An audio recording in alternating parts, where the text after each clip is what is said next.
Bonjour, je suis Francis Mutati, l'auteur de la méthode Entreprise sans souci. J'ai un cabinet juridique et fiscal. J'accompagne les entreprises sur le plan juridique et fiscal. J'accompagne aussi les personnes dans l'acquisition de l'achat de terrains et de terres. J'accompagne aussi les personnes dans l'acquisition de l'immatriculation des terres et des terres. Alors, dans cette deuxième vidéo, je vais vous parler de la deuxième forme juridique. Quel est le statut juridique de votre projet agricole, qui est la deuxième vidéo. On va voir la deuxième forme juridique de vos projets, de votre statut juridique concernant vos projets agricoles.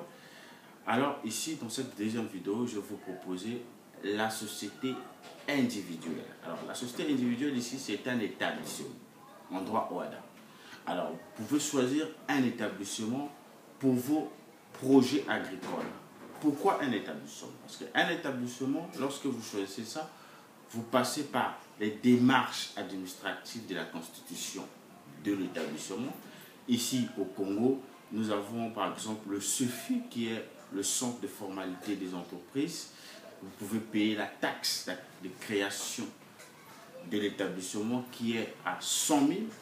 Donc, ce dossier, c'est les administrations qui s'occupent de la constitution de l'établissement ou de la société individuelle, par exemple en France.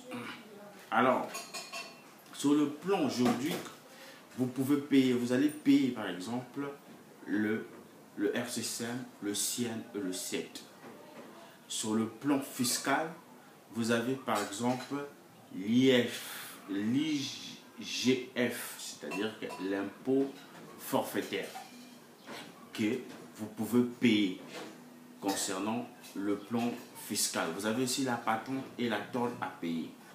Donc voici les avantages. Par exemple, sur le plan fiscal, vous avez l'IGF qui est l'impôt forfaitaire, vous avez la patente, vous avez la tôle à payer, et sur le plan juridique, vous avez par exemple le RCCM, le CIEN et le CIET que vous devez payer.